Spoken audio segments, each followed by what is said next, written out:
Vous souvenez-vous de la vie avant les réseaux sociaux?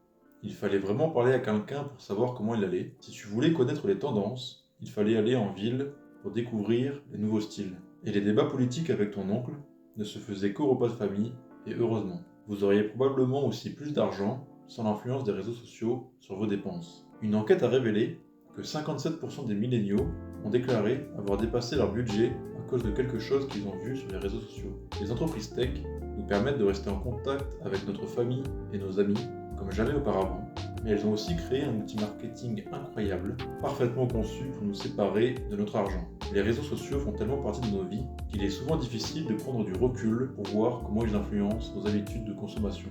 Commençons par le plus évident, la publicité. Il est loin le temps où le commerçant du coin collait une affiche sur la place du village pour attirer plus de clients. La publicité est devenue une course pour attirer l'attention et l'argent des consommateurs. Si l'affiche était un lance-pierre, Internet est un missile à tête chercheuse. Contrairement à la publicité traditionnelle qui ciblait de larges segments démographiques comme l'âge, l'ethnicité et le revenu, le marketing numérique d'aujourd'hui permet de créer des profils détaillés de chaque consommateur en suivant leurs intérêts, comportements et états émotionnels. Les réseaux sociaux ont rendu ça ultra efficace en analysant les publications que tu aimes, les lieux que tu visites et même les mots que tu tapes. Les algorithmes peuvent créer des publicités sur mesure. Qu'y a-t-il de mal à cela? Mieux vaut voir des choses qui nous intéressent, non? Eh bien, le but de la publicité n'est pas et n'a jamais été de te faire dépenser ton argent pour des choses qui te servent ou qui te rendent heureux, mais juste de te faire dépenser. Les algorithmes ne se soucient pas de savoir si tu peux te le permettre ou si tu le regretteras. Leur seul travail est de te faire acheter quelque chose. Et ce n'est pas très juste car ils connaissent tes habitudes. Maintenant, parlons du contenu de marque. Marc, Le contenu de marque désigne une création financée par les entreprises pour promouvoir discrètement ses produits ou ses services. C'est un contenu qui semble être ordinaire mais qui vise en réalité à vendre. Par exemple, ça peut être des vidéos YouTube d'influenceurs qui portent des vêtements d'une marque spécifique tout en faisant leur vlog de leur quotidien. Ces vidéos semblent authentiques mais sont en réalité sponsorisées pour promouvoir discrètement les produits auprès de leur audience. La frontière entre publicité et divertissement est si mince qu'elle est presque inexistante. Dans les années entre 80 et 90 en France, du contenu de marque Marc, était destiné aux enfants à la télévision.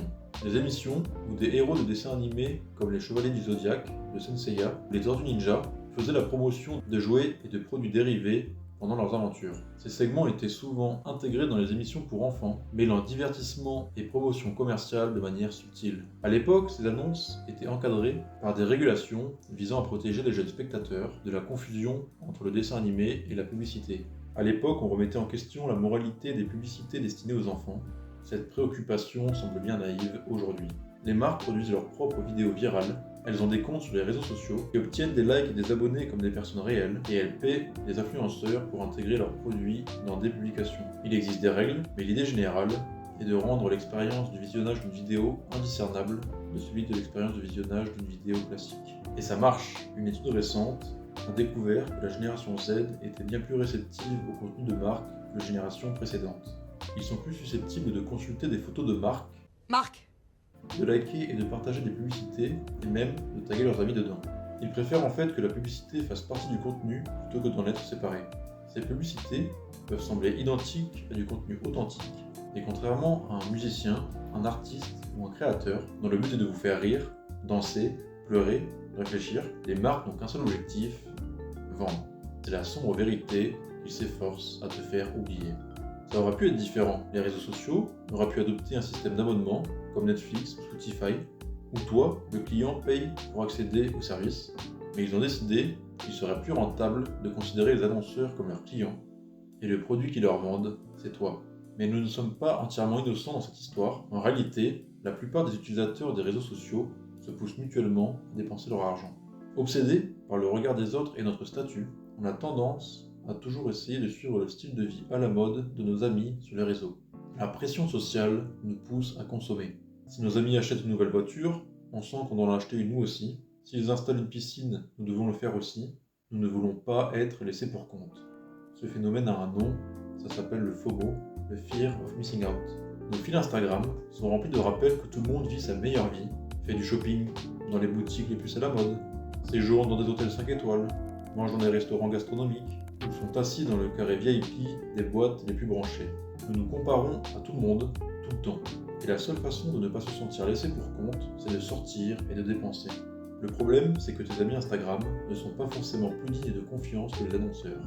Nous n'admettons pas, les uns aux autres, que finalement le dernier resto à la mode n'était pas si bon que ça et que nous regrettons d'avoir dépensé 100 € pour ça, ou que ces chaussures à 200 € nous donnent des ampoules et que nous ne les avons pas mis depuis des mois, et nous ne partageons certainement pas le fait que nous avons des agios sur notre compte. Notre désir de présenter notre vie comme parfaite peut nous transformer en vendeurs involontairement. Pour chaque produit et service que nous utilisons, que nous soyons réellement satisfaits de l'achat ou non. Même si les réseaux sociaux te font te sentir mieux dans ta peau, ils peuvent toujours te rendre moins riche. Une étude des utilisateurs de Facebook en 2012 a révélé que les personnes qui recevaient un retour positif fort de leurs réseaux sociaux avaient tendance à être plus imprudents avec l'argent et moins concentrés sur leurs objectifs. En gros, se sentir populaire en ligne peut gonfler ton ego et te rendre imprudent. Tu n'as même pas besoin de poster une publication ou d'écrire un avis pour influencer les dépenses de quelqu'un d'autre. Il suffit de liker ou de suivre une marque. Les humains n'aiment pas être les premiers à tester quelque chose de nouveau. Nous devons savoir qu'un produit ou une marque est déjà accepté par le groupe avant de dépenser notre argent dessus. Ça s'appelle la preuve sociale. Et c'est la raison pour laquelle les entreprises essayent d'accumuler des abonnés et des likes sur les réseaux sociaux. Elles savent que sans aucune autre information, les consommateurs choisiront l'option qui semble être la plus populaire. Les annonceurs devaient auparavant falsifier la preuve sociale en faisant des publicités remplies de gens ordinaires utilisant leurs produits, mais maintenant, ils peuvent réellement te montrer les chiffres. Comment 105 millions de personnes pourraient-elles se tromper? Tous ces outils poussent à l'achat, mais les réseaux sociaux ont encore un tour dans leur manche. Une technique sans faille.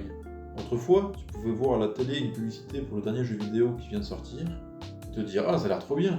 et puis en discuter avec tes copains à la récré, ils te confirment que le jeu est super, ils décident que tu veux l'acheter, alors tu attends ton anniversaire pour avoir l'argent pour l'acheter.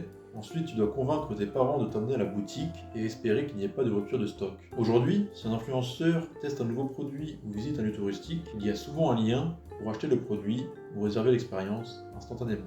Les marketeurs savent qu'il peut se passer beaucoup de choses entre la publicité et la vente, et ils veulent te faire passer à la caisse le plus rapidement possible. Bien que j'aime bien la facilité avec laquelle Internet a rendu les achats possibles, ça peut être une malédiction pour les personnes qui ont du mal à contrôler leurs achats impulsifs. Malgré tous les discours sur la façon dont les réseaux sociaux nous permettent de communiquer et de nous exprimer, ils ont également révélé à quel point nous sommes sensibles à la pression sociale. Nous faisons plus confiance à un message lorsque nous pensons qu'il vient d'un ami, nous avons tendance à suivre le troupeau lorsque nous ne savons pas quoi faire, et nous ferions tout pour éviter de nous sentir exclus. Les marketeurs modernes connaissent ces faiblesses et ont trouvé des moyens de les utiliser contre nous, ce qui peut rendre les réseaux sociaux dangereux pour ton porte-monnaie. Les réseaux sociaux offrent également aux consommateurs plus d'informations qu'ils n'en ont jamais eues. Trouver des offres et comparer les prix peut se faire en quelques clics, donc ils peuvent être un bon outil, mais il faut savoir s'en servir. Le temps c'est de l'argent, et les réseaux sociaux vous prennent les deux. N'oublions pas que lorsque l'on scrolle sans but, on pourrait faire autre chose de notre temps. Je vous remercie d'avoir suivi cette vidéo, j'espère qu'elle vous a plu. Si vous l'avez appréciée, je vous invite à la liker et à partager. Je vous dis à la prochaine pour la suivante. Ciao ciao.